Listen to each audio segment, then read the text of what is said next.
Yeah, the front one ain't a bad bull. Then we got one out of velvet. And the second one ain't a bad bull either. It looks like he's got more points on top. 8 o'clock the first day. Sitting on top of the mountain watching caribou.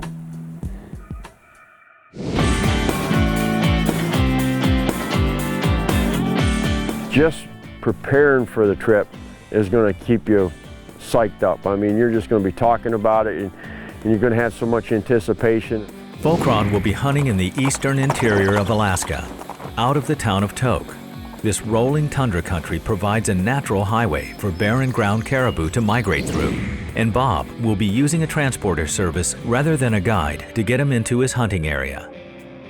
This is a self-guided hunt. This is something you're not relying on a guide or somebody to take you and knowing where the animals are. This is something that you are doing on your own. And trust me, there's something about this trip that just gives you a lot of confidence for all the other trips that you're going to go on in a lifetime. Bob will be relying on the bush plane services of long-established 40 Mile Air. We're big game transporters, we're not guides, so we transport you out to a remote area that supports the type of game that you're looking for, and then we leave you there.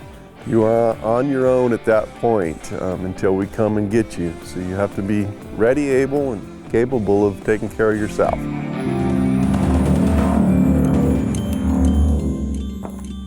So back in Pennsylvania, we're packing up food, we're trying different tents, we're packing everything into a 100-quart white cooler. Oh, I'd be lying to you if I tell you I wasn't excited. I've been planning this for months, packing up my gear, getting ready. We're going to Alaska for a do-it-yourself caribou hunt, and I'll tell you what, there's a lot of memories, but there's also a lot of preparation and getting ready. Well, there you have it right there. 7 days worth of food, a lot of preparation, a lot of memories, and when we get done, we got a Coleman cooler to ship our meat back home again. And we're weighing our gear, making sure that it can only weigh 50 pounds. That's all they can put in the back of the seat. Now, you can put your binoculars and your range finders, and you can stuff your pockets full of candy bars if you want to or whatever. That doesn't count. But in the back of the plane, it's 50 pounds. There she is. And just to remind myself, when you get there, you need 1 gallon of Coleman fuel and 2 lighters. 7 days worth of food. All that preparation at home, and it's ready to do it. It's ready, it's finally here after all that time and effort. Little Bobby's excited. It's just a hustle bustle going on everywhere. There's people loading up planes and weighing packs and getting ready to do the same thing you are. There's my 47-pound pack right back there. Enough food in there, everything I need for the next 7 days. Oh man, I'll tell you, this is enjoyable. This gives me goosebumps.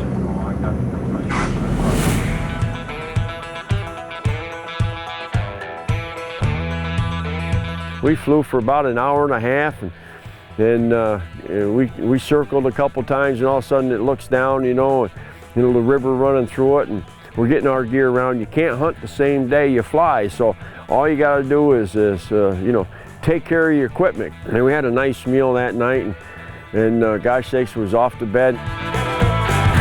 Oh, what a great day. We're seeing some caribou. They're quite a ways away, but we are seeing a few caribou. It's a fantastic place out here. I wish I could take every one of you folks that are watching this show, have you sitting here right now. This is gorgeous.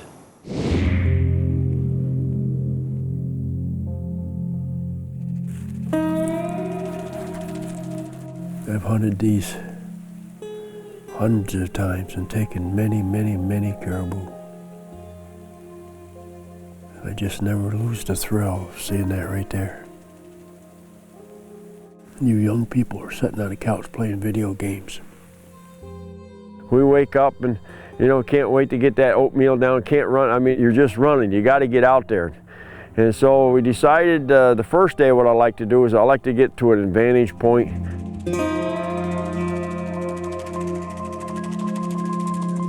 It's a long ways away. I suppose if it was down to the nitty-gritty, I'd drop down over there and walk up over that hill and see if I could ambush them, but rate that they're moving right now, you probably wouldn't get to them. A lot can happen in 12 hours. Normally what would happen on a good year, and it didn't happen for us, but normally you're going to look over and they're going down between the lake, or they're going between that rock, or they're coming through the alders. There's going to be something where the caribou are constantly moving.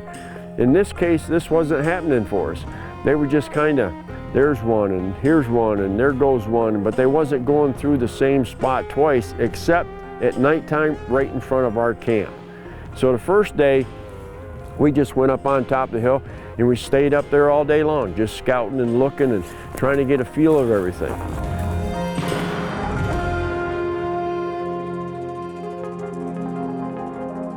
Gosh sakes, there's caribou all over. Not all over, but there was, sure had enough to keep your attention.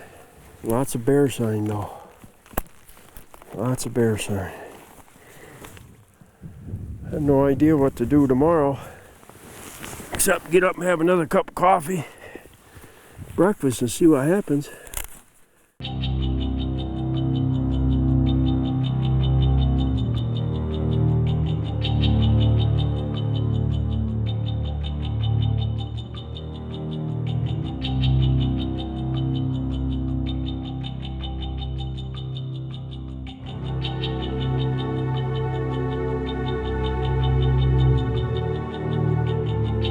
Gosh sakes.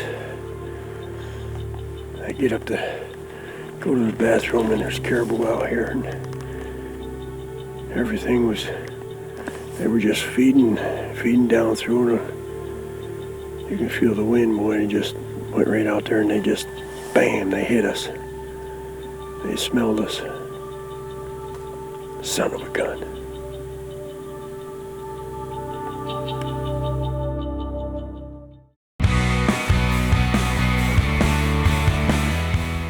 Bob Foulkrod is out on his own on the Alaska tundra, hunting for a trophy bull caribou on this Winchester Legends. Well, the second day we got up, and the same thing, we had our coffee and our oatmeal, and they seemed to be coming from in front of us down, so we thought, well, there's a bottleneck up in there. But we were really pinned down. You couldn't look up on the hills, you couldn't see them, you had to sit there and just, all of a sudden there they were gonna be. And so we decided to back off a little bit, go on the other side, because sometimes they went up this drainage, and we were actually going to walk up on top of the hill. And so we got to the drainage, and we started to walk up through, and I turned around and looked, and there was some caribou up on the hill, and I said, well, let's just kind of wait and see what they do. It seems what's happening is these caribou are feeding and bedding up. Not moving much during the day at all. It's warm right now. We got caribou up on the hill, bedded down. We got caribou in back of us bedded down. That mountain all the way down there, that's probably 3 miles down. There's caribou bedded there. When they're doing that, there's no sense of going any place. We got a grizzly coming right at us. Got her cub there too, and that's not good.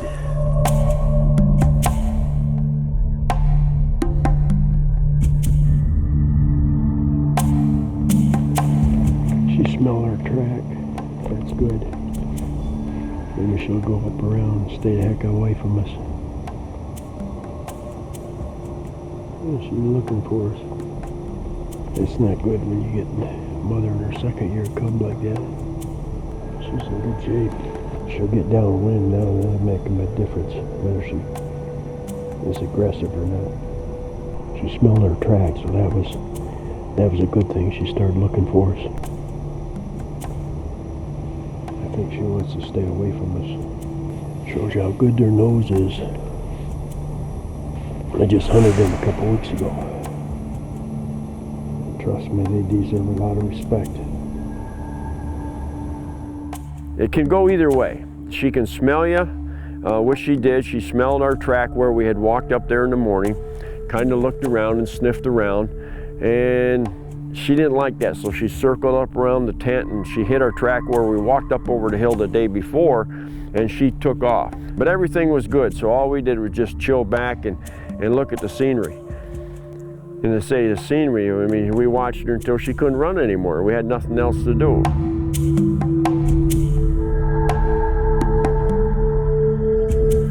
That's good.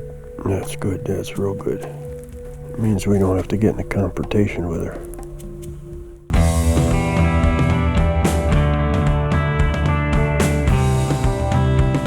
I mean, we got a great overview of the whole countryside, where all the caribou had been coming from going in front of the camp.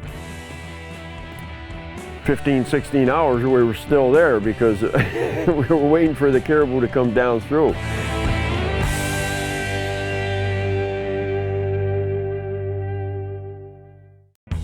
Guiding himself on the Alaska tundra, Bob Foulkrod's waiting for the caribou to show up.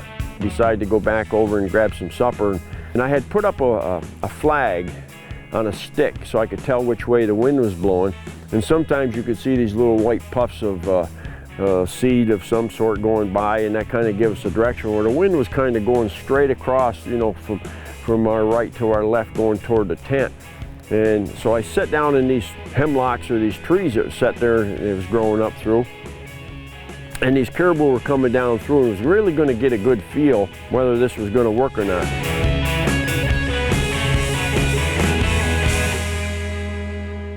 We got a caribou coming right down by us. I thought they was going to come on the left, but looks like they're going to come on my right.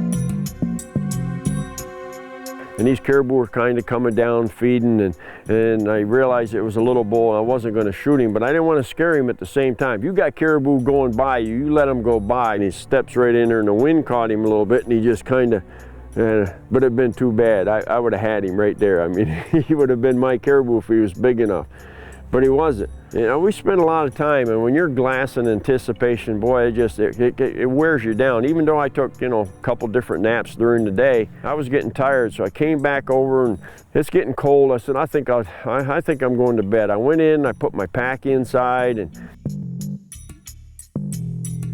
I looked up, and there's a caribou, a couple 100 yards away. At first, it was like an awe. There was just stuff hanging all over him. It looked like he had points all over. But actually the velvet was dropping off of him, and then I started to concentrate on his rack and stuff. And I didn't even pick up my pack. I took my binoculars and I threw my rangefinder on. All of a sudden we start feeding down toward him, and he's feeding up pretty good.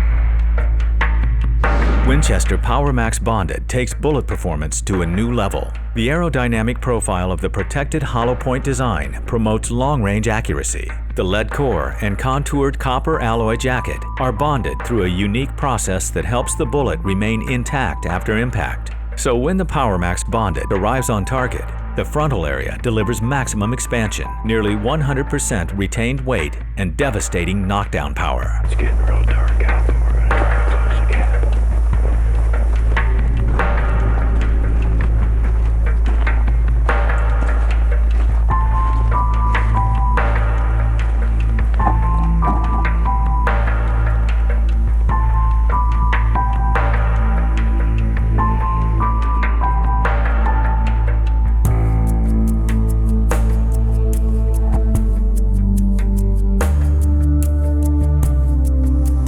Turn a little bit.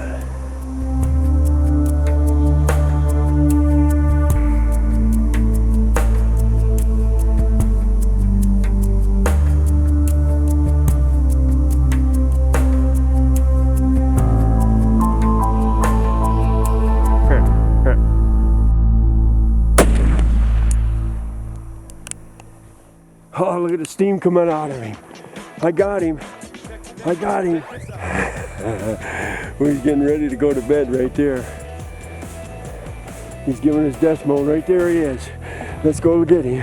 It was getting late for pictures. It was getting late for cutaways, so I decided I was just going to take the inwards out of him, and we rolled him over on the side, took all the inwards out of him, and pulled him over in the grass and got him propped up for pictures the next morning. Oh, he certainly didn't shrink any. Oh man, what a fantastic animal. That was when the work starts. Let me tell you something. This is no different than doing this than doing your whitetail back home, doing your turkey. Great memories. Hunting barren ground caribou in Alaska. And I'm telling you what, folks, it doesn't get any better than that. And I'm Bob Foulkrod, and thank you for watching another Winchester Legends. When you're sitting on that airplane, you know, everything's loaded back up, you got your caribou in, the rack is there, and you're flying back in, and you're looking down at all the scenery and the fog and the snow-capped mountains, and you're just basically taking it all in. You're gonna sit there and say to yourself, I did this. You're gonna pat yourself on the back, and you're gonna be proud of it. It's really rewarding when you put in the time and effort, and the end result is you got your animal. That-a-boy, you get an That-a-boy award.